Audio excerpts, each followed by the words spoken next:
Des prairies et des forêts. La Courlande, berceau historique et rural de la Lettonie.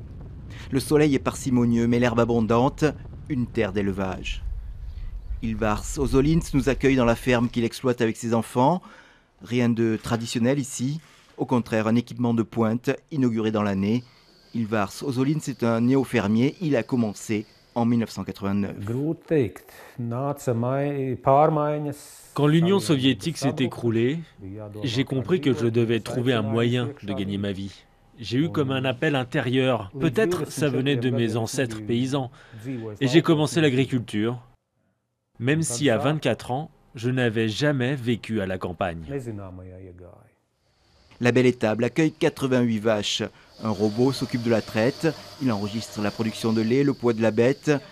Ilvar Ozolins aime raconter qu'il a commencé avec un cheval, une vache et un chien.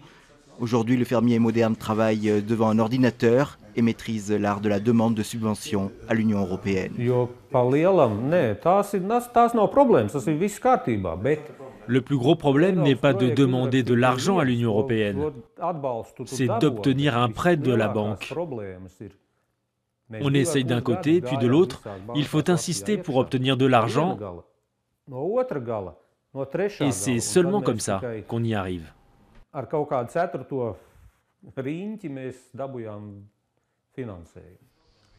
Loin des étables, les économistes soulignent cette difficulté à obtenir des financements pour toutes les petites et moyennes entreprises, qu'elles soient industrielles ou agricoles. Une nécessité pourtant dans un pays qui doit encore se transformer et augmenter sa productivité. Pour ces petites et jeunes entreprises, les banques ne sont pas l'endroit où elles trouvent de l'argent. Donc elles ont besoin de financements alternatifs comme des sociétés de capital risque, des capitaux d'amorçage ou ce genre de choses. Et si vous regardez le marché financier letton, sa diversité, c'est encore relativement pauvre. La crise en Russie et l'embargo sur les produits agricoles est venu jeter une ombre sur cette transition.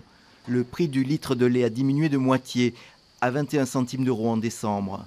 L'Union européenne a promis de l'aide, mais Ilvars Ozolins n'y compte guère. Est-ce encore ses ancêtres lettons qui ont surmonté bien d'autres crises? Lui continue à faire des projets, il croit à la volonté et au travail.